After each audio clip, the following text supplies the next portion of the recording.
Thanks for the adventure. Now go have a new one. But first, Five God on the beat.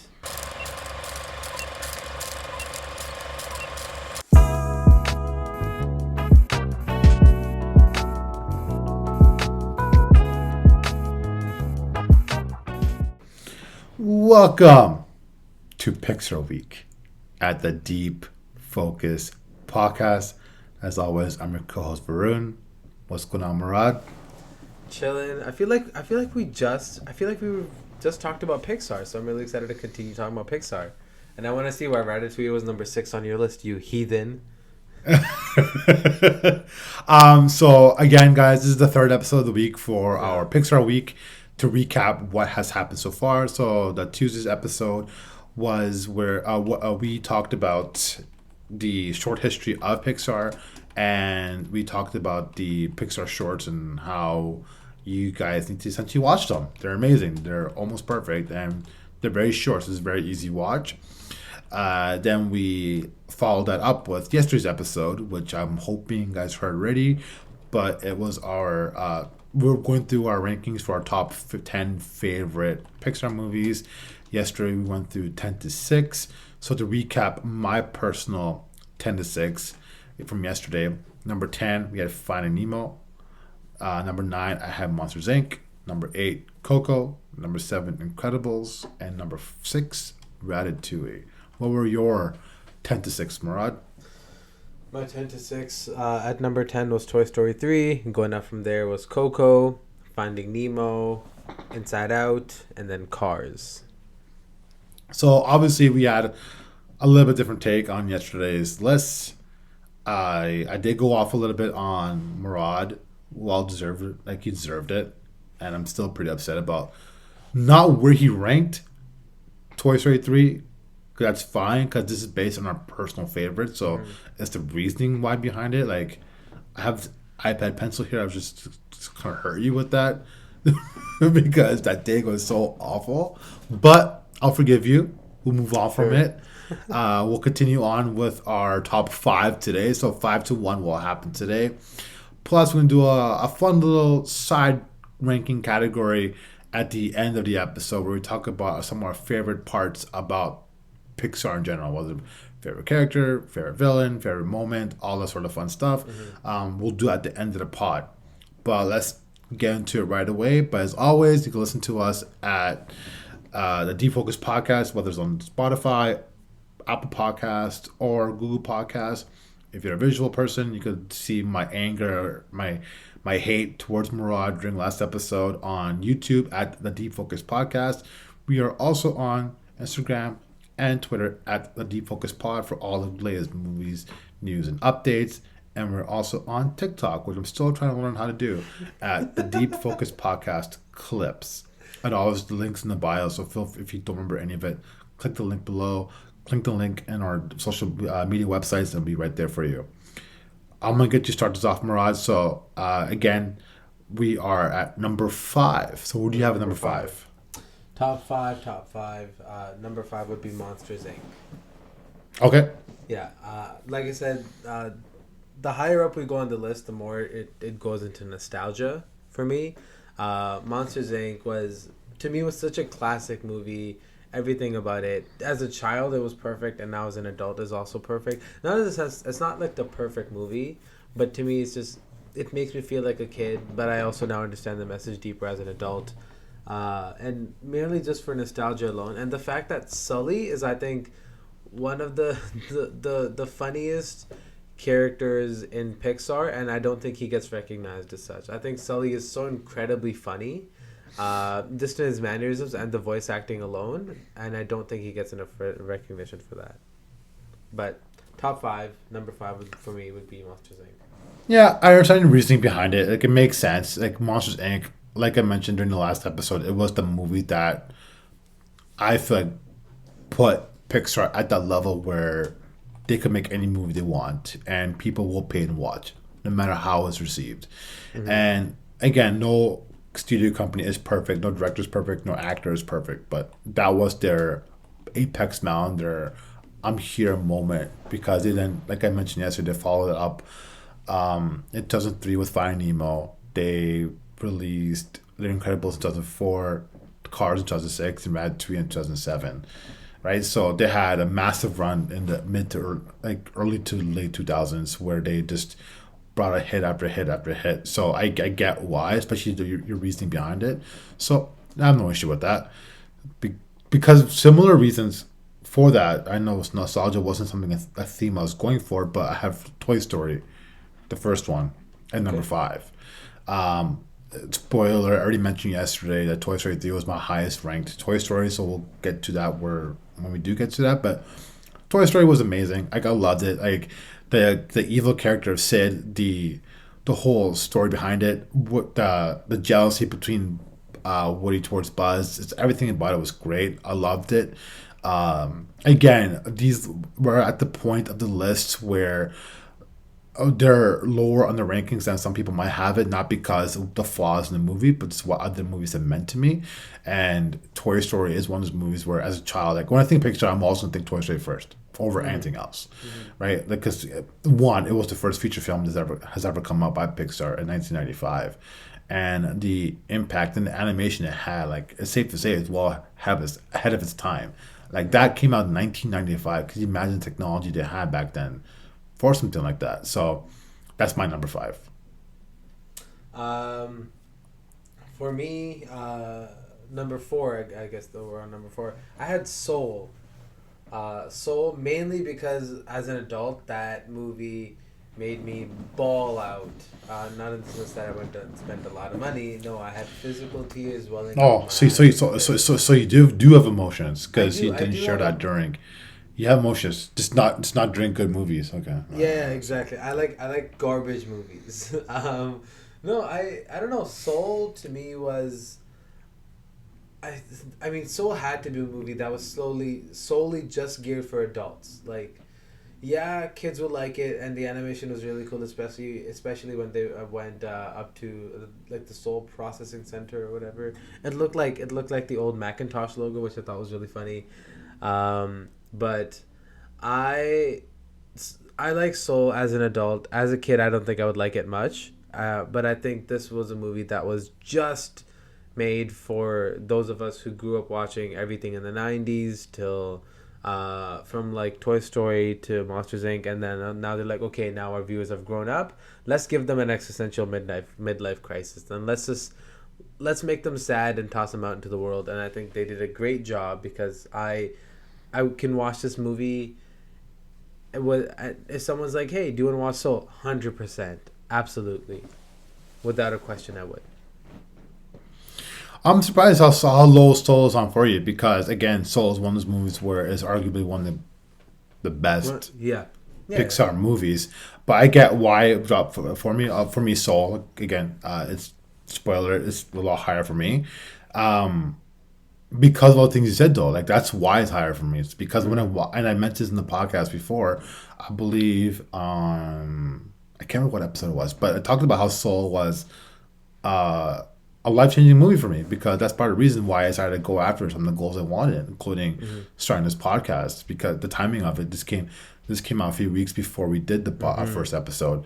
I'm saying a few weeks before we did our had our first conversation about it. So but like, I get it. I get why it's there. Just because with number Yeah, four, again, another movie that people thought about how great it is Inside Out, for the exact same reason I mentioned last episode, where it was the first movie to really talk about the normality of social anxiety or just anxiety in general and depression and all the different emotions. mm-hmm. Like so, is more than emotions are more than just happy and sad and angry. Like it's not black and white. Emotions is actually a lot more complicated than that. And Inside Out really showed that. And I remember walking from that movie just being blown away and just being touched by it, and then me can't wait to watch it again. But I have to be careful how I watch it again. It's Mm-hmm. because of all the heartstrings it does continue to pull throughout the movie. It's a phenomenal movie, from beginning to end. The multiple stories are telling in that movie, very similar to Toy Story in a way where you following a family, but then you're also following everything else is happening outside of that too. That's part of the main story. So I did enjoy that. I think it's a great movie in multiple ways, and Yeah, I have that myself in number four. I know it's a lot higher ranking than when you had it for. Mm-hmm. So, what's No, your thoughts very on high. me having there at four? I no, I get it 100%. Like I said, I'm more of a creature of nostalgia than anything else. Yeah. And that's what sort of fuels me, and that's why it was lower on my list. Not because none of these movies are bad, right? Like I don't think Pixar's put out a bad movie. I think since Planes, and I think you and I both have our choice words on the movie Planes. However, all of the movies that we're mentioning are really good movies. I'll also like have you know like a lot of the movies that we've talked about, we've had on each other's lists just in different orders, right? So that if that tells you anything, is the fact that all these are good movies, and we're not. I didn't have Toy Story 3 because I hated it. I had Toy Story 3 because I had Toy Story 3 at number 10 because to me that's where it felt, right? If someone said, "Hey, what Pixar movie do you want to watch?" I would Yeah, no, literally say that it in makes this sense. order, right? So no, I get your reasoning, but I'm more driven by nostalgia, and I think you'll know that with the top three. Speaking of which, my number Oh, three. Oh, yeah. No, no, go ahead. Let's just say what's your oh. what's your top three? Well, yeah. With that being said, my top three would be Toy Story, because again, I'm a Okay. creature of nostalgia. Sid was such a evil bastard. I hated his guts, and I still hate his guts to this day. I carried that grudge with me. Anytime I see his stupid face, or anytime I see Will Poulter, I get so angry. Have you ever seen how similar Will Poulter and Sid look? Yeah. It's Yeah. really weird, and so every time I see his stupid little face, I'm like, I hate you so much. His stupid black shirt, his like just scummy attitude.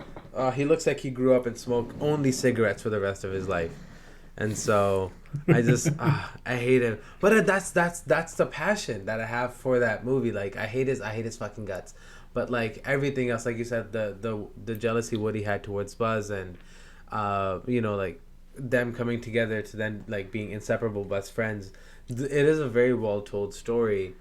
Yeah, I had it in my top three for that reason because Can I? there's so much passion. I'm gonna say something about Sid. So, Yeah. growing up, I've started to forgive him more and more, Oh. and started questioning a lot of things Okay. because Sid was a mean like a mean child for sure. He was like I'm not gonna Mm-hmm. take that away from him. He was causing harm to toys. Like let's be real. Like it's obviously like the toys were meant so much more in the movie than anything else, but it was toys at the end of the day. So he Mm-hmm. wasn't causing harm to any other person. Like, he had a dog, like didn't physically harm his sister, but bullied her in a way, like taking the dolls away and having quote unquote surgery. What really made me feel for Sid a little more was what kind of child let him? What kind of parent lets a child order something online like fireworks and not know about it? Mm-hmm. You know what I mean? So I really started questioning the parenting a lot more in that movie versus right than anything else because then you see Annie's mom super supportive and like always like being there. I'm assuming a single mom with both the kids and everything like that the entire time is a complete different element. Always aware of what's happening. And if you look at you don't see the mom. You barely see the dad. Mm-hmm.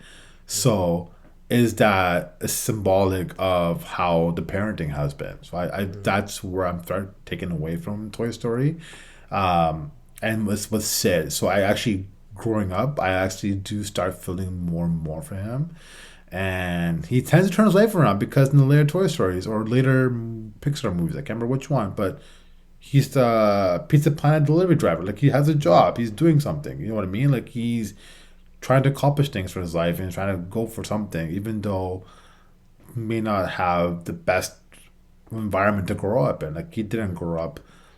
Doesn't look like struggling financially, but it doesn't mean you finance doesn't show you who you are, right? It doesn't make you Mm-hmm. who you are. So that's my take on Sid. All right, fair enough. I feel like a dick for Yeah, saying yeah. that, but whatever. You should, but no, but like No, again, like we are 10 years apart, like you and yeah. I in age. So we like maybe you'll see that differently one day, but like that's something I'm thinking of, like I'm thinking about now. Looking at like, oh man, like that's some shitty parents, right? So, Mm, yeah.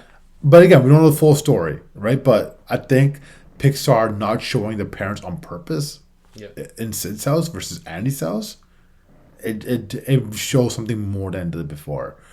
Before my number three, to stick the similar theme to Toy Story, is Toy Story 3. Okay. Toy Yep. Story 3. Toy Story 3 is by far my favorite Toy Story. For multiple purposes, I think, spoiler to our category, but had my favorite Pixar villain, had my favorite Pixar moment, and it's my favorite Pixar story. Like it's everything about it, right? Like it's. I thought first watching the movies, like, oh, to separate from Andy again, just on adventure Mm-hmm. and try to get back, like you know what I mean. But then like at the daycare and like with everything that happens in that movie to lead up to that towards the ending when at the ending we're in the furnace and they're all holding hands and like I was at the edge of my seat in the movie theater just like watching it eyes wide open. I'm like, oh my god, are they actually gonna not will they actually not make it? You never really feel that way about these movies, but you're thinking about that and then where they wrapped everything up at the end, which really hurts me. Like I like Toy Story 4, it was fine, but it wasn't necessary. Like I know part of that Toy Story 4 was to bring a closure to Woody's life because we had closure with Andy, not bring Mm-hmm. closure with Woody. Because for the first time, because at the end of Toy Story 3, he wasn't happy. He was sad because him and Andy are separating. It's like a family member like going away and never coming back, Mm-hmm. and it really felt that way. So, but I kind of got that a little bit in Toy Story 4. So Toy Story 3, like it was the perfect ending to a series. I don't think it could ever be topped off again. Again, with no source material. Like I thought it was a great ending. I loved Mm-hmm. every moment of it. Mm-hmm. It was it just hurt me. It hurt me so much, and I loved the movie. It was fantastic. So that's why I have it at number three. Fair enough. I get Who do you it. have it to? For number two, I have The Incredibles. Just Okay. because, yeah, I I realize now why I like it so much. As a kid, I just thought, hey, cool, like superheroes who had like cool powers. I like it now because it was really like the musical score, like it was like spy jazz, right?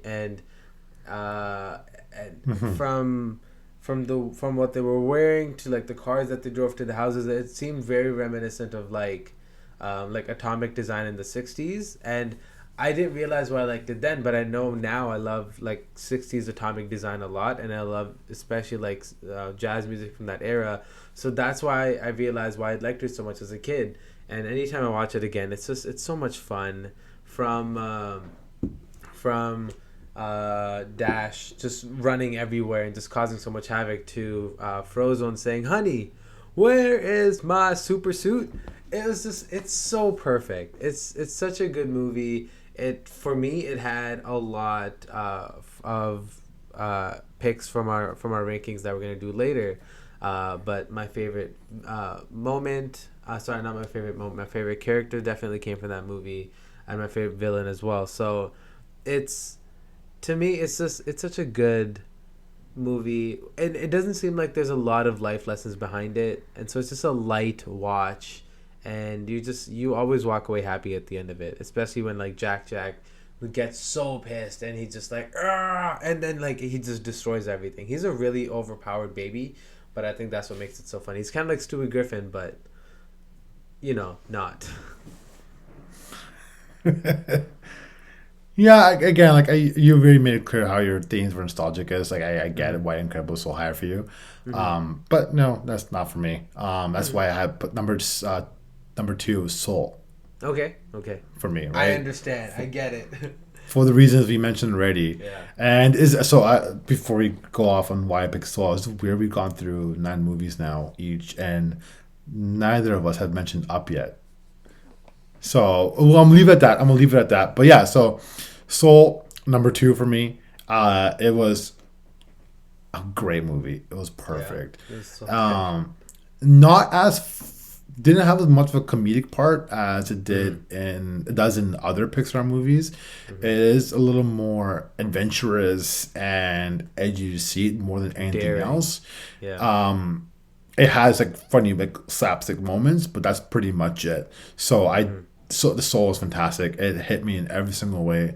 I watched it. I've watched it 3 times already, and it's been less than a year since the movie's come out. And Mm-hmm. it's a fantastic movie. Typical Pixar, just killing us again inside. Well done, bravo! And to bring back black culture like that to the TV, I think the perfect scene in that movie was the barbershop. Like to Yeah. Oh capture my that God. essence of the Yes. barbershop was so incredible. Yeah. I love the storytelling and everything behind it to keep the music in there.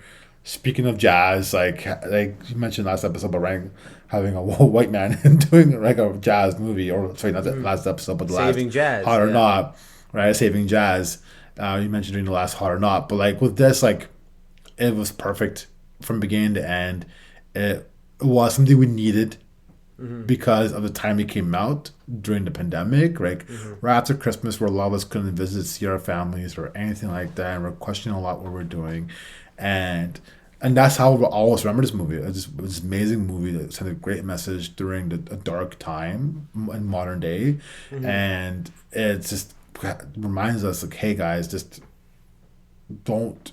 It's okay to not be passionate with what you not even okay with not being passionate with what you're doing, but like what you're doing doesn't define you, Mm-hmm. right? There's other things out there. Just because you think is one thing is not the other. So that's why Soul's number two for me. Mm-hmm. No, I get it. Um, I yeah, have no contention with that at all. There's nothing to go off on. It's a damn near perfect movie. I One of my things is also like the reason why it's not higher up for me is because there's times when I don't want to be emotionally overloaded, and that's why it's a bit lower on my list as well. hmm You know what I mean? yeah, But now we're at number one. You had mentioned that Up was not on the list, so I can kind of tell if you drop the breadcrumbs. I think I I know what your haven't. number one is. Oh, I don't think I okay, have. okay. I've been probably very careful about not to. But continue. Sorry, Well, I because I mean, so the only reason why I thought you had left breadcrumbs is because neither of us had said. You had said that neither of us had said Up yet, so I thought maybe that was your little hint. But I'm still. it's not. Yeah. But that's the thing. Why did you say that then? In my mind is like, I wonder why he said Because that. because Up is so universally loved, right? Yeah, And fair I'll enough. I'll give my 2 cents. up take Oh, uptake, pun intended, uptake afterwards. But continue with your number one favorite so Pixar my movie. favorite Pixar movie would be Ratatouille. As soon as I was deciding this list, I was thinking, okay, yeah, it has to be Ratatouille. To me, it's just it's a fun movie where you can watch it from start to finish, and if you're not looking for a deeper message, you don't have to. Whereas if you are, there's still a very deep underlying message there, and all the characters are great. The cuisine every time I see it, fantastic, and it's one of my favorite scenes in that movie is when Remy gets in the kitchen for the first time. He's like, no, he can't mess up the soup like this, so he like starts fixing it up, and then he starts walking away. But then he's thinking, no, I gotta go back and I gotta fix this and I gotta do this and I gotta add that. To me, when I see that, it brings a smile to my face every single time, and if I could, sorry, not if I could, I probably have seen it once every 6 months. I want to say just because I like it so much. It's got a little bit of the nostalgia factor, and to me, that's when I started to really pick up on the messages that Pixar was trying to send. Because I was now at that time 11 when it had come out, so I was just thinking like, good, so there's a deeper meaning behind this movie, but the breadth of which I didn't get until I watched it when I was like 17, right? Because that's when I was out of high school and was trying to decide what I wanted to do as a career. And I watched this movie again. I was thinking, this is a rat who loves cooking so much, and like, but it doesn't even matter that he's a rat. It's just the fact that there's so much passion behind one thing. When I was trying to figure out what I wanted to go to school for, I was like, I need to find my version of cooking, and that's why I resonate with this movie a lot, because that's when I decided I wanna tell stories. I wanna make movies, right? So Forget Up. How the hell did Wally not make your top 10? Like, what world are you living in where, and I'll give my up, like, my take for Up. Like, I'll tell you how I feel about Up. But Wally is not only my favorite Pixar movie, but it's the best Pixar movie ever. Like, it's not close. And if you said Like, you've seen Wally, right? I haven't actually. I haven't seen Wally. What is wrong with you? We have a movie podcast. I don't know. I never What is watched it when no? Hold on. What's wrong Listen. with you? Listen. There's a lot of things wrong What? with me. So, man, I'm nervous sweating. So, I didn't watch Wally when it came out, and then I've had no inclination of watching it after that, right? Because I didn't watch it when it came out, and I was never thinking, oh, I need to watch Wally, because no one's ever brought it up. I just I thought it might have would to fire happen. you. I have lawyers. I'm lawyered up, bro. But like, no Sure. one, Okay. no, Okay. no one's talked about Wally since. Like, I've never heard someone like just casually. But like, I know a lot of people bring up. You cannot have a Pixar conversation. Like I find it hard to believe that you heard a Pixar conversation and not a single person talk about Wally. I I find it hard to swear. believe. I I find it hard to believe. swear. I haven't. I I haven't. I, I, No one. I feel No very one's. confident that for the 19 listeners or whatever we have for this podcast, they are like shaking their heads at you if they haven't thrown their phones away yet, because Wally is without a doubt the best Pixar movie ever. Like, it is just no and ifs about it. Like, it is Pixar. I mean, like, that's Pixar for me. Okay, Like Toy Story, sell me like, on it. it's I didn't. I didn't. No one's talked. Like I said, it came out. so People talked about it in high school, but then no one's talked about it since then. So sell me on it, because I have no reason to. is it because Wally is just this robot on this planet by himself exploring. Like, that's where it starts off with. So there's a lot of silence in the first bit of the movie, which it's something that's very unique to, very similar to, and similar to these short films where there's no words, no anything, but the emotions. You feel the emotions from this robot, from a robot going through the struggle and the fear of seeing everyone, and to eventually find a society that it's like, as a planet, as real life human beings, you and I have fear that are we gonna get here, and it told the future because we are here. And when it comes to being addicted to technology, relying on technology, like, it's crazy. This movie came out 2000. I gotta figure it out. The movie came out 2008. It came out in 2008, but it's telling a story that about the future, which is exactly hitting the, like, on point to where we are right now. So it is a movie that it makes you think. It's an emotional movie. It makes you think. It is, well, best story. The story is so well written, but the way to tell the future, where is this robot on this planet by himself, and find out why this planet is deserted for his other sort of community. And I don't want to spoil it for you because it's a fucking great movie. It is a perfect movie, and I was so confident that Wally will be in our both top movie, and I promise you, once you watch it, I don't know how with the emotional attachment you have with Ratatouille. I don't know if it'll get to your top one. Sorry, dust here. Top one, but it will get in your top five. Yeah. I will be floored that it is not in your top five. Absolutely shocked.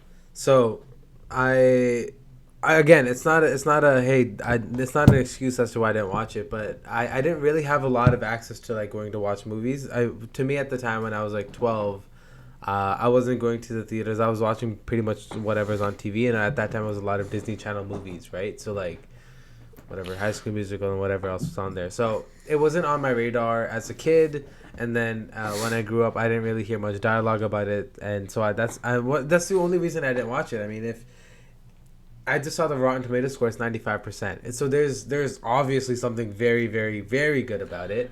It's a beautiful So movie. It's not a long movie. I'm pretty sure it's like less than an hour 45, so it's not a long movie. and it can't be a long movie. And it's one of those movies like you need to focus the entire time. It's the one movie from Pixar, like actually, all Pixar has fine details in there if you're fully watching it, but there's no real dialogue in that movie for the first part of it. So it's not one of those movies you're half paying attention. You need to watch it. It's a perfect movie. It's by far the best Pixar movie. By far my favorite Pixar movie. I recommend to anyone who hasn't watched it yet. Please do yourself a favor and watch it because it's the greatest Pixar movie of all time and arguably one of the greatest animated movies of all time. It's in general, it's fantastic from beginning to end. So that's our list. That's our list. Before we quickly recap our list, why didn't Up make the list for you? Because I know why it didn't make for me. I haven't gone back to rewatch it. I've watched it once and I was over it. Like it's to me, yes, the story is very nice. Yes, the story is very beautiful. But I watched it for the first time and I was hurt, and then I was over it. But when were you hurt? So here's my take on Up: is that take away two things and the movie's average at best. So take away the first 10 minutes and take away Doug. Take that away. It's an overrated movie. It's a fine movie. It's not a bad movie in any shape or form. But take away those two moments and it becomes a good movie versus a great movie. And I think when people think of Up, they think about the first 10 minutes, but then that's really it, right? So, like that's just, yeah. My thing is also stacked against any other Pixar movie, it did perform weak. Not in box office or anything, but just in terms of emotional impact. Pixar is a very, very good studio. They bring out amazing movies. And Up would have been a great movie had it not been a Pixar movie. Do you know, does that sort of make sense? Because Pixar... No, I don't, for me, that has nothing to do with that. Okay, interesting. For me, it has nothing to do with that. Of course, when you watch a Pixar movie or a movie by certain directors or certain actors or anything like that at all, you do have a certain expectation from it. But I did not rank it high because it wasn't living up to the typical Pixar name. Because our movies that we have now, because there's no typical Pixar movie anymore. You expect certain things, but Pixar movie, like I mentioned before, Pixar is going through character growth and is evolving over time with the storytelling and everything like that. Because it wasn't always telling you a deeper hidden message. Sometimes it was just telling a story. It's just that take away those two scenes, take away that one scene and that one character, it becomes a good movie versus a great movie. Right. That's all. But to wrap, very good idea. Yeah. So to wrap up my personal top 10, so we have, I'll start with number 1. So WALL-E at number 1. Number 2, we have Soul. Number 3 is Toy Story 3. Number 4, Inside Out. Number 5, Toy Story. Number 6, Ratatouille. Number 7, The Incredibles. Number 8, Coco. Number 8, Coco. Number 9, Monsters Inc. And number 10, Finding Nemo. What about you? So my number 1, Ratatouille. 2, Incredibles. 3, Toy Story. 4, Soul. 5, Monsters Inc. 6, Cars. 7, Inside Out. 8, Finding Nemo. 9, Coco. 10, Toy Story 3. I also want to point out all of the movies that we had were just at different points of the list. However, it all fell apart at number 1, which I find really ironic. How the fuck haven't you seen WALL-E? You know what? It's a joke. I'll make you this promise. I will watch it and I will let you know what I think on our next podcast. You're making it seem like you're doing a quick recap. You make it seem like you're doing me a favor. It's not my fault you're missing greatness. You're the one you're letting yourself down. We're doing a ranking of the top 10 of our favorite Pixar movies, and you don't have that up there. It's a joke. It's a fucking joke to not have that on there. What is happening? What kind of movie podcast is this if we don't talk about WALL-E? Man, okay, let's take a break. Then we'll do our side categories. We'll be back in a moment, guys.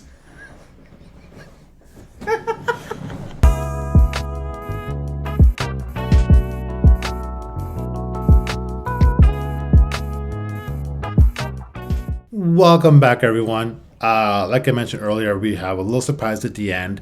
It's going to be more of a rapid fire than anything else. Just talking about some of our favorite moments and people in the Pixar universe. Just a nice little wrap up for the Pixar week. So, the categories that we're going to quickly go through. We're going to talk about our favorite villain, our favorite supporting character, favorite main character, or favorite character in general, favorite moment, and favorite story. So, we'll start off with first is favorite villain. For me, I mentioned before with Toy Story, Lotso, like The the pink bear, bear. right? Like Yeah. he's so evil, and I get Yeah. why he's evil, but like it's one of the things like it's so evil when he's trying to get rid of all the toys so he could be the main toy, and trick Woody and the gang to be in the other playroom. I don't know if it's just another villain in the Pixar universe that I felt like there's an actual adverse, like an actual villain, an actual opposition, an actual bad guy for everyone in that universe. And to me, Lotso was the main person for that. What about you? Main villain. So for me, a good villain is someone who you can also empathize with and you understand their intentions. For me, so that villain would be Syndrome from The Incredibles. Yeah. Okay. When I was doing research for this, that was the first PG Pixar movie because of how dark the undertone with Syndrome was. Because Oh, it I did know show that. someone, who was slighted by a hero, and like there's a lot of death. I think it had one of the higher. I think it had like an actual body count, like because he killed people, and that's what garnered its first PG rating. So I understood the intentions of Syndrome. I like him as a favorite villain. Now the Okay. next category that we want to talk about was favorite supporting character, right? For me, if you kept up with the list, you know I love Ratatouille. So my favorite supporting character was Colette, the sous chef, because I I felt really really bad for her because she was not really um, highlighted as much in the restaurant, but then like, she found her footing and she found her meaning, which was to help Linguini. I love those names. But she was a really, really good character because she helped everyone around her better, make them better, which was excellent. And that's all I want from a supporting character. So, Colette, what about you? So I'm gonna combine my supporting character and favorite character here. Not Mm-hmm. because they're the same people, it's because they're a duo and they work well together. For me, it's Sully and Mike. They're my favorite Okay. characters in the Monsters universe, in the Pixar universe because it's a friendship they have. Their banters back and forth is all the adventures they go through. So Mike being my favorite supporting character, you could argue Mm-hmm. him being a main character, like a co-main character, and Sully as the other main character. I just love the dynamic between the both of them, and I could watch this. So I'm glad for Monsters of Works. I could watch those two banter back and forth all the time. Mm-hmm. Awesome. Yeah, man. Awesome. So, uh, next would be favorite character, and I guess you already for you it's a combo deal. But for me, my favorite character in the Pixar universe, I really love Edna Mode. She's so Oh, okay. funny, and she's just I don't know. She's like Yeah, this I can tiny see little that. woman who I packs can a see punch. that.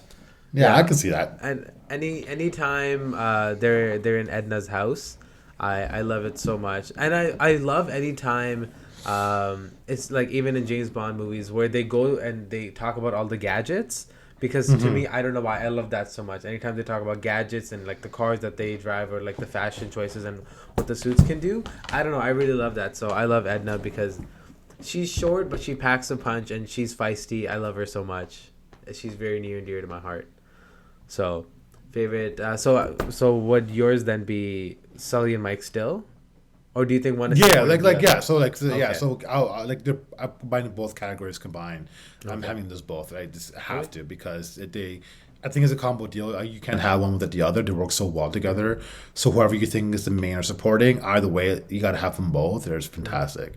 My favorite moment, I've mentioned this before, when I ridiculed you for not having the reasoning for having Toy Story 3 at the number 10. Again, now for having it there, for the reasoning behind it.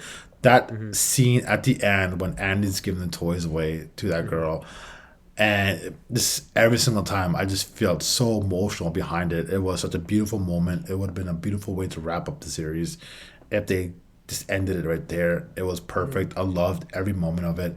I could watch this. To me, like my favorite endings to a movie, for non-dramatic movies is Fast Nine, especially not Fast Nine, Fast Seven with Paul Walker at the end, um, and don't you laugh.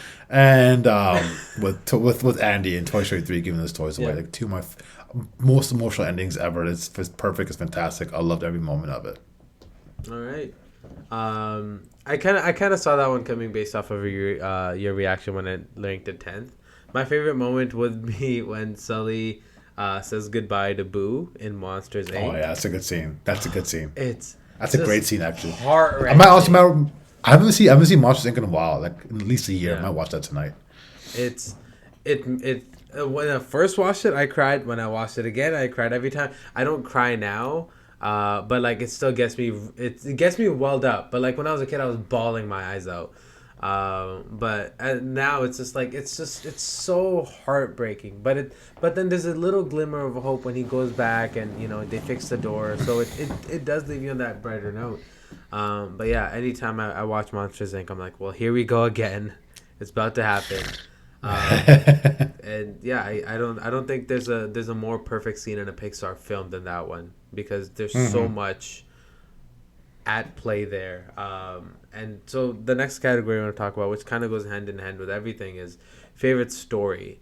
Now, Varun, I'm gonna let you tell me what your favorite story is. And I'll tell you For mine. me, this is very easy. It's in line with my favorite Pixar movie of all time. Is Wall-E. The story Wally, of that okay. movie from back and forth is the lack of dialogue in a positive way that it starts off in the movie is amazing. Like just the emotions of the robot and the adventures it's going through, it tells an amazing story of its own, and then the way it just wraps everything up afterwards in a different community to sort of attend to.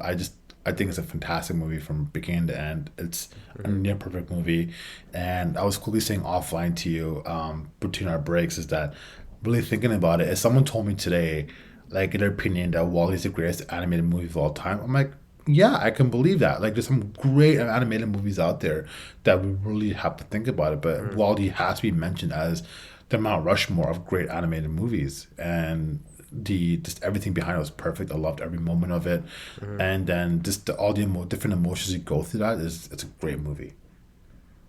All right, no, I was expecting that. Mine also aligns with my top one, which would then have to just be Ratatouille. Again, I'm a creature of nostalgia. I'm a creature of if I liked it as a kid and it made me feel a certain way, then that is the memory that's entrenched in my mind when anytime I think about that movie.